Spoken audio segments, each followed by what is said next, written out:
ಸ್ನೇಹಿತರೆ, ಮೀಡಿಯಾ ಮಾಸ್ಟರ್ಸ್ಗೆ ಸ್ವಾಗತ ಸುಸ್ವಾಗತ. ಗೆಳೆಯರೆ, ಕೆಲ ಘಟನೆಗಳಿರುತ್ತವೆ. ಅವು ಕೆಲವು ಕಡೆಗಳಲ್ಲಿ ಮಾತ್ರ ಆಗೋದಕ್ಕೆ ಸಾಧ್ಯ. ಸಾಮಾನ್ಯವಾಗಿ ಯುದ್ಧಗಳಲ್ಲಿ ಸೋಲುಂಟಾದರೆ, ಸೇನಾಧಿಕಾರಿಯ ಅಸಾಮರ್ಥ್ಯದ ಕಾರಣಕ್ಕೆ ಸಾಕಷ್ಟು ನಷ್ಟ ಉಂಟಾದರೆ, ದೇಶ ತಲೆ ತಗ್ಗಿಸೋ ಪರಿಸ್ಥಿತಿ ಬಂದಾಗ ಅಲ್ಲಿನ ಜನ, ಆಡಳಿತ ಇವರೆಲ್ಲ ಸೇನಾ ಮುಖ್ಯಸ್ಥನನ್ನ ಯಾಕೆ ಹೀಗಾಯ್ತು ಅಂತ ಕೇಳ್ತಾರೆ.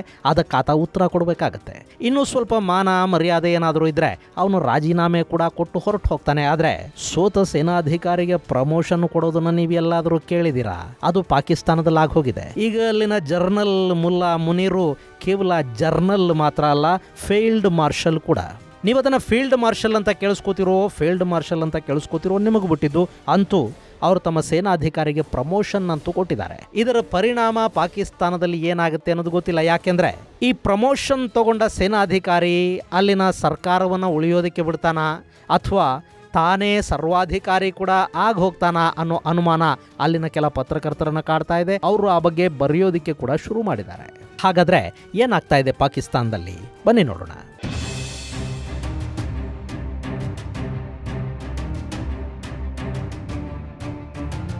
ಗೆಳೆಯರೆ, ಮೊನ್ನೆ ಭಾರತ ಮತ್ತು ಪಾಕಿಸ್ತಾನದ ನಡುವಿನ 4 ದಿನಗಳ ಸಂಘರ್ಷ ಇತ್ತಲ್ಲ, ಅದರಲ್ಲಿ ಗೆದ್ದಿದ್ದು ನಾವೇ ಅಂತ ಪಾಕಿಸ್ತಾನ ಹೇಳ್ಕೊಳ್ತಾ ಇದೆ. ನಾವು ಭಾರತದ ಏರ್ ಸುಪೀರಿಯಾರಿಟಿನ ಮುರಿದು ಬಿಟ್ವಿ, ಅವ್ರ ಯುದ್ಧ ವಿಮಾನಗಳನ್ನ ಹೊಡೆದು ಹಾಕಿದ್ವಿ, ಅವ್ರ ಏರ್ ಬೇಸ್ಗಳ ಮೇಲೆ ದಾಳಿ ಮಾಡಿದ್ವಿ, ಇನ್ನು ಭಾರತ ಚೇತರಿಸ್ಕೊಳ್ಳೋದಕ್ಕೆ ಸಾಕಷ್ಟು ದಿನ ಬೇಕಾಗುತ್ತೆ ಅಂತ ಅಲ್ಲಿನ ಚಿಲ್ರೆ ಪಲ್ರೆ ರಾಜಕಾರಣಿಗಳು ಪಾಕಿಸ್ತಾನದ ಜನರನ್ನ ನಂಬಿಸುವ ಕೆಲಸವನ್ನು ಮಾಡ್ತಾ ಇದ್ದಾರೆ. ಹಾಗೆ ನಂಬಿಸೋ ಪ್ರಯತ್ನದ ಭಾಗವಾಗಿನೇ ಅಲ್ಲಿನ ಜರ್ನಲ್ ಮುಲ್ಲಾ ಮುನೀರಿಗೆ ಫೀಲ್ಡ್ ಮಾರ್ಷಲ್ ಪಟ್ಟ ಕಟ್ಟಲಾಗಿದೆ. ಸಾಮಾನ್ಯವಾಗಿ ಗೆದ್ದ ಸೇನೆಯ ಮುಖ್ಯಸ್ಥನಿಗೆ ಅವನ ಅಪಾರ ಧೈರ್ಯ ಸಾಹಸಗಳಿಗೆ ಪ್ರತಿಯಾಗಿ ಫೀಲ್ಡ್ ಮಾರ್ಷಲ್ ಪದವಿಯನ್ನು ಕೊಡ್ತಾರೆ. ಆದರೆ ಈ ಪಾಕಿಸ್ತಾನಿಗಳು ಉಲ್ಟಾ ಅಲ್ವೇ? ಜಗತ್ತು ಎಡಗಡೆಯಿಂದ ಶುರುವಾಗಿ ಬಲಗಡೆಗೆ ಮುಗಿದ್ರೆ ಇವರು ಬಲಗಡೆಯಿಂದ ಶುರು ಮಾಡಿ ಎಡಕ್ಕೆ ಮುಗಿಸೋರು. ಎಲ್ಲದರಲ್ಲೂ ಉಲ್ಟಾನೆ. ಸೊ ಇಡೀ ಜಗತ್ತು ಗೆದ್ದ ಸೇನಾಪತಿಗೆ ಫೀಲ್ಡ್ ಮಾರ್ಷಲ್ ಪಟ್ಟ ಕಟ್ಟಿದ್ರೆ, ಪಾಕಿಸ್ತಾನ ಸೋತ ಸೇನಾಪತಿಯನ್ನ, ಯುದ್ಧ ನಡೆಯುವಾಗ ಬಂಕರಲ್ಲಿ ಅಡಗಿ ಕೂತ ಸೇನಾಪತಿಯನ್ನ ತನ್ನ ಫೀಲ್ಡ್ ಮಾರ್ಷಲ್ ಮಾಡಿ ಅವನ ಪೋಸ್ಟರ್ಗಳನ್ನು ಪಾಕಿಸ್ತಾನದಾದ್ಯಂತ ಹಾಕೊಂಡು ಸಂಭ್ರಮಿಸ್ತಾ ಇದೆ. ದೇಶಕ್ಕೆ ಮೋಷನ್ನು, ಸೋತ ಸೇನಾಪತಿಗೆ ಪ್ರಮೋಷನ್.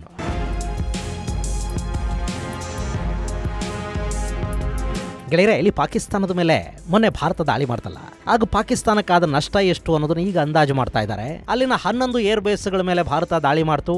ಸ್ಯಾಟಲೈಟ್ ಇಮೇಜ್ಗಳು ತೋರಿಸ್ತಾ ಇರೋ ಪ್ರಕಾರ 11 ಪೈಕಿ 9 ಬೇಸುಗಳು ಸದ್ಯಕ್ಕೆ ಆಪರೇಷನಲ್ ಕಂಡೀಷನ್ನಲ್ಲಿಲ್ಲ. ಅವು ಸರಿ ಹೋಗೋದಕ್ಕೆ ಇನ್ನೂ ಸಾಕಷ್ಟು ದಿನಗಳು ಬೇಕಾಗತ್ವೆ. ಹಾಗೆ ಅವುಗಳ ರಿಪೇರಿಗೂ ಬಿಲಿಯಾಂತರ ಡಾಲರ್ಗಳ ಹಣ ಬೇಕಾಗತ್ತೆ. ಇನ್ನು ಒಂದಷ್ಟು ಏರ್ ಬೇಸುಗಳಲ್ಲಿ ಏರ್ ಸ್ಟ್ರಿಪ್ ಅನ್ನೋದು ಸಂಪೂರ್ಣವಾಗಿ ನಾಶವಾಗಿದೆ. ಕೆಲ ಬೇಸುಗಳಲ್ಲಿ ರಡಾರ್ಗಳನ್ನು ಹೊಡೆದು ಹಾಕಲಾಗಿದೆ. ಮತ್ತೆ ಕೆಲ ಕಡೆಗಳಲ್ಲಿ ಹ್ಯಾಂಗರ್ಗಳ ಮೇಲೆ ಮಿಸೈಲ್ಗಳು ಬಿದ್ದಿವೆ. ಒಟ್ಟಾರೆ ಭಾರತದ ಗಡಿಗೆ ಸಮೀಪ ಇದ್ದ 9 ಏರ್ ಬೇಸುಗಳೀಗ ಕೆಲಸ ಮಾಡುವ ಸ್ಥಿತಿಯಲ್ಲಿಲ್ಲ. ಇನ್ನು ಪಾಕಿಸ್ತಾನದ ಒಟ್ಟು 7 ಯುದ್ಧ ವಿಮಾನಗಳನ್ನು ಭಾರತ ಹೊಡೆದು ಕೆಡವಿದೆ ಅಂತ ಹೇಳ್ತಾ ಇದ್ದಾರೆ. ಅದರಲ್ಲಿ 4 ನಿಂತಲ್ಲೇ ಹೋಗಿವೆ.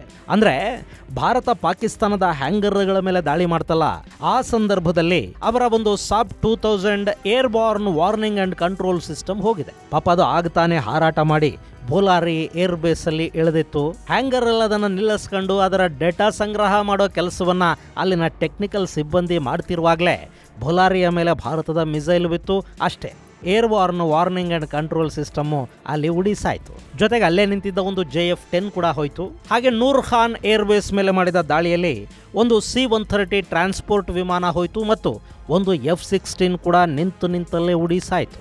ಇನ್ನು 2 JF-17 ಹಾಗೂ ಒಂದು F-16 ಯುದ್ಧ ವಿಮಾನಗಳು ಆಕಾಶದಲ್ಲೇ ಭಾರತದಿಂದ ಹೊಡೆಸ್ಕೊಂಡು ಕೆಳಗೆ ಬಿದ್ವು. ಇನ್ನವರ ರಡಾರುಗಳು ಸಂಪೂರ್ಣವಾಗಿ ನಾಶ ಆದವು. ಲಾಕ್ಹಿಡ್ ಮಾರ್ಟಿನ್ ನಿಂದ ತಂದಿದ್ದ ಜಗತ್ತಿನ ಅತ್ಯಂತ ಶ್ರೇಷ್ಠ ಅಂತ ಅಮೆರಿಕ ಹೇಳಿಕೊಳ್ಳುವ TPS-77 ರಡಾರ್ಗಳನ್ನು ತಗೊಂಡು ಬಂದು ಪಾಕಿಸ್ತಾನ ಸಿಯಾಲ್ಕೋಟ್ ಸೇರಿದಂತೆ ಭಾರತದ ಗಡಿಯ ಉದ್ದಕ್ಕೂ ನಿಯೋಜನೆ ಮಾಡಿತು. ಆದರೆ ಆ ರಡಾರ್ಗಳನ್ನು ಕೂಡ ಭಾರತದ ಡ್ರೋನ್ಗಳು ಹೊಡೆದು ಕೆಡವಿದ್ವು. ಚೈನಾದ long range HQ-9, medium range LI-80 ಅಥವಾ HQ-16, ಶಾರ್ಟ್ ರೇಂಜ್ನ HQ-7 ಏರ್ ಡಿಫೆನ್ಸ್ ಸಿಸ್ಟಮ್ ಪಾಕಿಸ್ತಾನದ ಗಡಿಯನ್ನು ಕಾಯೋದಕ್ಕೆ ನಿಯೋಜನೆಗೊಂಡಿತ್ತು. ನಾವು ಹೇಗೆ ಆಕಾಶ್, ಬರಾಕ್, S-400 ಏರ್ ಡಿಫೆನ್ಸ್ ಅನ್ನು ಇಟ್ಕೊಂಡಿದ್ವೋ ಹಾಗೆ ಪಾಕಿಸ್ತಾನ ಚೈನಾದ ಈ HQ-ಗಳನ್ನು ತಗೊಂಡು ಬಂದು ಜೋಡಿಸಿತ್ತು. ಗೆಳೆಯರೆ, ಅಲ್ಲಿ ಚೈನಾದ ಯುದ್ಧ ವಿಮಾನಗಳು, ಚೈನಾದ ಏರ್ ಡಿಫೆನ್ಸು ಇದ್ದಾಗ ಒಂದು ಲಾಭ ಇರುತ್ತೆ. ಈ ಎರಡನ್ನೂ ಸಂಯೋಜನೆಗೊಳಿಸಿ ಸಂವಹನವನ್ನು ಸಾಧ್ಯವಾಗಿಸಿಕೊಂಡ್ರೆ ಶತ್ರುಗಳ ಯುದ್ಧ ವಿಮಾನಗಳು, ಮಿಸೈಲ್ಗಳನ್ನು, ಡ್ರೋನ್ಗಳನ್ನು ಟಾರ್ಗೆಟ್ ಮಾಡ್ಕೊಂಡು ಹೊಡೆದು ಕೆಡುವುದು ಸುಲಭ ಆಗುತ್ತೆ. ಈ ನಿಟ್ಟಲ್ಲಿ ಚೈನಾದ ಯುದ್ಧ ವಿಮಾನ ಮತ್ತು ಏರ್ ಡಿಫೆನ್ಸ್ ನಡುವೆ ಒಂದು ಅನುಸಂಧಾನ ಆಗಬೇಕಿತ್ತು. ಆದರೆ ಅದು ಎಷ್ಟರ ಮಟ್ಟಿಗೆ ಆಯಿತೋ ಅಥವಾ ಆಗೋ ಮೊದಲೇ ಭಾರತ ಅವುಗಳನ್ನು ಹೊಡೆದು ಹಾಕ್ತೋ ಗೊತ್ತಿಲ್ಲ. ಅಂತೂ ಅವರ ಏರ್ ಡಿಫೆನ್ಸನ್ನು ಸಂಪೂರ್ಣವಾಗಿ ಭಾರತ ಚಿಂದಿ ಮಾಡ್ತು. ಈಗ ಅವರು ಯಾವ ಡಿಫೆನ್ಸು ಇಲ್ಲದೆ ನಿಂತಿದ್ದಾರೆ. ಈಗೇನಾದರೂ ಭಾರತ ಮತ್ತೆ ದಾಳಿ ಶುರು ಮಾಡಿದರೆ ಭಾರತದ ಡ್ರೋನ್ಗಳನ್ನು, ಮಿಸೈಲ್ಗಳನ್ನು ತಡೆಯೋದು ಬಿಡಿ, ಅವು ಬರ್ತಾ ಇವೆ ಅನ್ನೋ ಮಾಹಿತಿ ಕೊಡೋ ವ್ಯವಸ್ಥೆ ಕೂಡ ಈಗ ಅವರ ಗಡಿಗಳಲ್ಲಿಲ್ಲ. ಇನ್ನು ಭಾರತದ ಏರ್ ಡಿಫೆನ್ಸನ್ನು ಯಾಮಾರಿಸಬೇಕು ಮತ್ತು ನಮ್ಮ ಅಸ್ತ್ರಗಳನ್ನು ಬೇಗ ಖಾಲಿ ಮಾಡಿಸಿಬಿಡಬೇಕು ಅಂತ ಪಾಕಿಸ್ತಾನ ಹಿಂಡು ಸ್ವಾಮ್ ಡ್ರೋನ್ಗಳನ್ನು ಭಾರತದ ವಿರುದ್ಧ ಕಳುಹಿಸಿತ್ತು. ಅವು ಭಾರತದ ಸ್ನೈಪರ್ಗಳ ಹೊಡೆತಕ್ಕೆ ಬಲಿಯಾಗಿ ಹೋದ್ವು. ಗಡಿಯಲ್ಲಿ ನಿಂತಿದ್ದ ನಮ್ಮ ಯೋಧರು ಒಂದೇ ಒಂದು ಸಣ್ಣ ಡ್ರೋನ್ ಕೂಡ ಜೀವಂತವಾಗಿ ವಾಪಸ್ಸು ಹೋಗೋದಕ್ಕೆ ಬಿಡಲಿಲ್ಲ. ಇನ್ನು ಭಾರತ ಪಾಕಿಸ್ತಾನದ ಏರ್ ಡಿಫೆನ್ಸ್ಗೆ ಚಳ್ಳೆ ಹಣ್ಣನ್ನು ತಿನ್ನಿಸೋದಕ್ಕೆ ಏನು ಮಾಡ್ತು ಗೊತ್ತಾ? ಡ್ರೋನ್ ದಾಳಿ ಮಾಡುವ ಮೊದಲು ನಮ್ಮ ಡಮಿ ಡ್ರೋನ್ಗಳನ್ನು ಕಳುಹಿಸೋದಕ್ಕೆ ಶುರು ಮಾಡ್ತು. ನಮ್ಮ ಮಿಸೈಲ್ ಹಾಗೂ ಡ್ರೋನ್ಗಳ ಕಾರ್ಯಕ್ಷಮತೆಯನ್ನು ಪರೀಕ್ಷೆ ಮಾಡೋದಕ್ಕೆ ಅಂತ ಒಂದಷ್ಟು ಫ್ಲೈಯಿಂಗ್ ಆಬ್ಜೆಕ್ಟ್ಗಳನ್ನು ಇಟ್ಕೊಂಡಿರ್ತಾರೆ. ಅವಿರೋದೇ ಪರೀಕ್ಷೆಗಳ ಸಮಯದಲ್ಲಿ ಹೊಡೆಸ್ಕೊಳ್ಳೋದಕ್ಕೆ. ಅಂಥ ಒಂದಷ್ಟು ಡಮ್ಮಿ ವೆಪನ್ಗಳನ್ನು ಪಾಕಿಸ್ತಾನದ ವಿರುದ್ಧ ಬಳಸಿ ಅವರ ದಿಕ್ಕು ತಪ್ಪಿಸಿ ಅವರ ಏರ್ ಡಿಫೆನ್ಸ್ ಆಕ್ಟಿವ್ ಆದ ಕೂಡಲೇ ಅದರ ಮೇಲೆ ಡ್ರೋನ್ಗಳನ್ನು ನುಗ್ಗಿಸಿ ಪಾಕಿಸ್ತಾನದ ಡಿಫೆನ್ಸನ್ನು ಭಾರತೀಯ ಪಡೆಗಳು ಸಂಪೂರ್ಣವಾಗಿ ನಾಶ ಮಾಡಿದವು.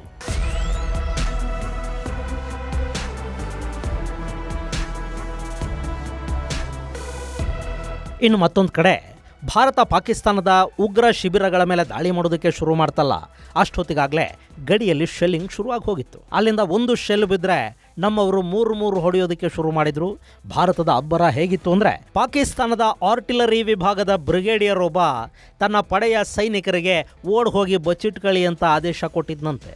ಅವತ್ತು ಪಾಕ್ ಸೇನೆಯ ಇಡೀ ಕಮ್ಯುನಿಕೇಷನನ್ನು ಭಾರತ ಇಂಟರ್ಸೆಪ್ಟ್ ಮಾಡುತ್ತೆ. ಅಲ್ಲವರು ಏನು ಮಾತಾಡ್ತಾ ಇದ್ದಾರೆ, ಅವರ ಸಿದ್ಧತೆಗಳೇನು ಅನ್ನೋದನ್ನೆಲ್ಲ ಇಲ್ಲಿಂದ ಕೇಳಿಸ್ಕೊಳ್ತಾ ಹೋಗ್ತಾ ಇರ್ತಾರೆ.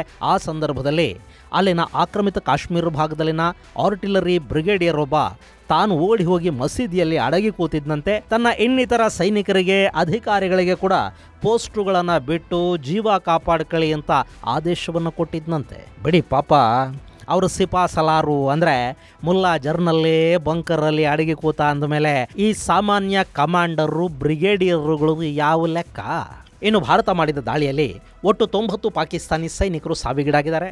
ಅದರಲ್ಲಿ 35ಕ್ಕೂ ಹೆಚ್ಚು ಜನ ಏರ್ ಬೇಸ್ಗಳ ಮೇಲೆ ನಡೆದ ದಾಳಿಯಲ್ಲಿ ಪ್ರಾಣ ಬಿಟ್ಟಿದ್ದಾರೆ. ಹಾಗೆ ಗಡಿಯಲ್ಲಿ ಶೆಲ್ಲಿಂಗ್ ಹಾಗೂ ಗುಂಡಿನ ದಾಳಿ ನಡೀತಲ್ಲ, ಅಲ್ಲಿ ಸುಮಾರು 70ಕ್ಕೂ ಹೆಚ್ಚು ಪಾಕಿಸ್ತಾನಿ ಬಂಕರುಗಳು, ಸೇನಾ ಪೋಸ್ಟುಗಳು, ನೆಲೆಗಳು, ಆಯುಧಾಗಾರಗಳು ಮುಂತಾದ ಸೇನಾ ಸೌಕರ್ಯಗಳನ್ನು ಭಾರತ ಹೊಡೆದು ಕೆಡವಿದೆ.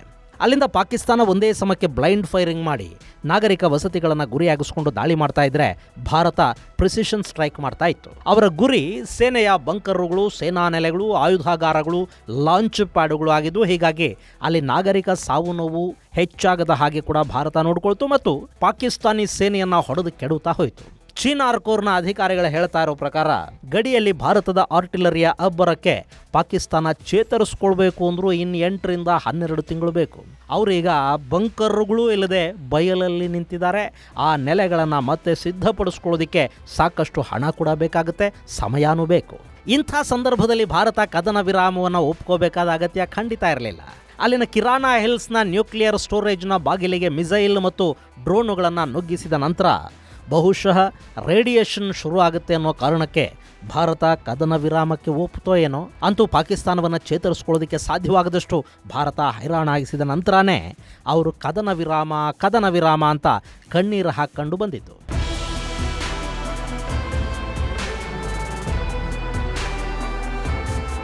ಇನ್ನು ಕದನ ವಿರಾಮ ಆಯ್ತಾ, ಭಾರತ ಸ್ಯಾಟಲೈಟ್ ಇಮೇಜ್ಗಳನ್ನು ಬಿಡುಗಡೆ ಮಾಡ್ತಾ ಇದ್ರೆ ಪಾಕಿಸ್ತಾನ ಸೋಷಿಯಲ್ ಮೀಡಿಯಾಗಳು ಹೇಳ್ತಾ ಇವೆ ನಾವೇ ಭಾರತದ ಮೇಲೆ ಗೆದ್ದಿದ್ದು ಅಂತ ಹೇಳ್ಕೊಳ್ತಾ ಹೋಯಿತು. ಭಾರತದ ಪ್ರಧಾನಿ ನರೇಂದ್ರ ಮೋದಿ ಆದಂಪುರ್ ಏರ್ವೇಸಲ್ಲಿ S-400 ಮುಂದೆ ನಿಂತು ಸೈನಿಕರನ್ನು ಅಭಿನಂದಿಸಿ ಮಾತನಾಡಿದ ನಂತರ ಪಾಕಿಸ್ತಾನದ ಪ್ರಧಾನಿ ಕೂಡ ಬೈಲಲ್ಲೊಂದು ಸೆಟ್ ಹಾಕಿಸಿ ಟ್ಯಾಂಕರ್ ಮೇಲೆ ನಿಂತ್ಕೊಂಡು ಮಿಲಿಟರಿ ಜರ್ನಲ್ ಅನ್ನು ಹೊಗಳೋದಕ್ಕೆ ಶುರು ಮಾಡ್ದ. इस पूरी जंग की प्लानिंग जनरल शहीद आसिम मुनीर ने की. मुझे इनके ऊपर ये कौम के फख्र है, कौम के बेटे हैं. ಯಾವ ಪರಿ ಹೊಗಳೋದ್ರಿ? ಇವನು ಹೊಗಳಿದ್ದಕ್ಕೆ ಅವನು ನಾಚಿ ಹೆಂಗೆ ನುಲಿತಾನೆ ನೋಡಿ. ಇನ್ನಿಷ್ಟಾದ್ಮೇಲೂ ಪಾಕಿಸ್ತಾನದ ವಿದೇಶಗಳಲ್ಲಿ ಕೂತ ಕೆಲ ಪತ್ರಕರ್ತರು ಯುದ್ಧದಲ್ಲಿ ಪಾಕ್ ಹೇಗೆ ಸೋಲ್ತು ಅನ್ನೋದನ್ನ ಹೇಳೋದಕ್ಕೆ ಶುರು ಮಾಡಿದ್ರು. ಹೀಗಾಗಿ ಪಾಕಿಸ್ತಾನ ಇಲ್ಲ ನಾವೇ ಗೆದ್ದಿದ್ದು ಅಂತ ಜನರನ್ನ ನಂಬಿಸಬೇಕಿತ್ತು. ಅದಕ್ಕವರಿಗಿದ್ದ ಮಾರ್ಗ ಏನು ಅಂದ್ರೆ ಸೋತ ಸೇನಾಪತಿಯನ್ನೇ ಫೀಲ್ಡ್ ಮಾರ್ಷಲ್ ಮಾಡಿಬಿಡೋದು. ಅಂದ್ರೆ ಫೀಲ್ಡ್ ಮಾರ್ಷಲ್ ಒಬ್ಬನಿಗೆ ಫೀಲ್ಡ್ ಮಾರ್ಷಲ್ ಪಟ್ಟ ಕಟ್ಟೋದು. ಆ ಕೆಲಸವನ್ನ ಪಾಕಿಸ್ತಾನ ಮಾಡೇ ಬಿಡ್ತು ಗೆಳೆಯರೆ. ಈಗ ಈ ಮುಲ್ಲಾ ಮುನೀರು ಪಾಕಿಸ್ತಾನದ 2ನೇ ಫೀಲ್ಡ್ ಮಾರ್ಷಲ್ಲು.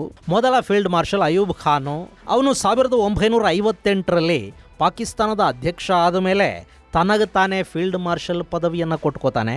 ಈಗ 2ನೇ ಫೀಲ್ಡ್ ಮಾರ್ಷಲ್ಲು ಈ ಮುನೀರು. ಅವನು ಶಹಬಾಜ್ ಶರೀಫ್ಗೆ ತಲೆ ಮೇಲೆ ಮೊಟಕಿ ಫೀಲ್ಡ್ ಮಾರ್ಷಲ್ ಹುದ್ದೆಯನ್ನು ಕಿತ್ಕೋತಾನೆ. ಇನ್ನು ಫೀಲ್ಡ್ ಮಾರ್ಷಲ್ ಕೊಟ್ಟಿದ್ಯಾಕೆ? ಪಾಕಿಸ್ತಾನದಲ್ಲಿನ ಶಹಬಾಜ್ ಶರೀಫ್ ಸರ್ಕಾರವನ್ನು ಅಧಿಕಾರಕ್ಕೆ ಏರಿಸಿದ್ದೆ ಈ ಮುಲ್ಲಾ ಜರ್ನಲ್ಲು. ಹಾಗೆ ನೋಡಿದರೆ ಅಲ್ಲಿನ ಚುನಾವಣೆಯಲ್ಲಿ ಗೆದ್ದಿದ್ದು ಇಮ್ರಾನ್ ಖಾನ್ ಪಕ್ಷ ಆದರೆ ಅಧಿಕಾರಕ್ಕೆ ಬಂದಿದ್ದು ಶಹಬಾಜ್. ಸೊ ಮಿಲಿಟರಿ ಜನರಲ್ ಹೇಳಿದ್ದನ್ನು ಕೇಳದೇ ಇದ್ದರೆ ಸರ್ಕಾರ ಇರುತ್ತಾ ಇಲ್ವಾ ಅನ್ನೋ ಭಯ ಈ ಶಹಬಾಜ್ಗೂ ಇದೆ. ಹೀಗಾಗಿ ಮುನೀರ್ಗೆ ಫೀಲ್ಡ್ ಮಾರ್ಷಲ್ ಹುದ್ದೆ ಸಿಕ್ಕಿದೆ. ಇನ್ನು ಆತನ ಅವಧಿ ಕೂಡ ವಿಸ್ತರಣೆ ಆಗಬಹುದು. ಅದು ಆಗಲೇಬೇಕು ಅಂತಲೂ ಏನಿಲ್ಲ.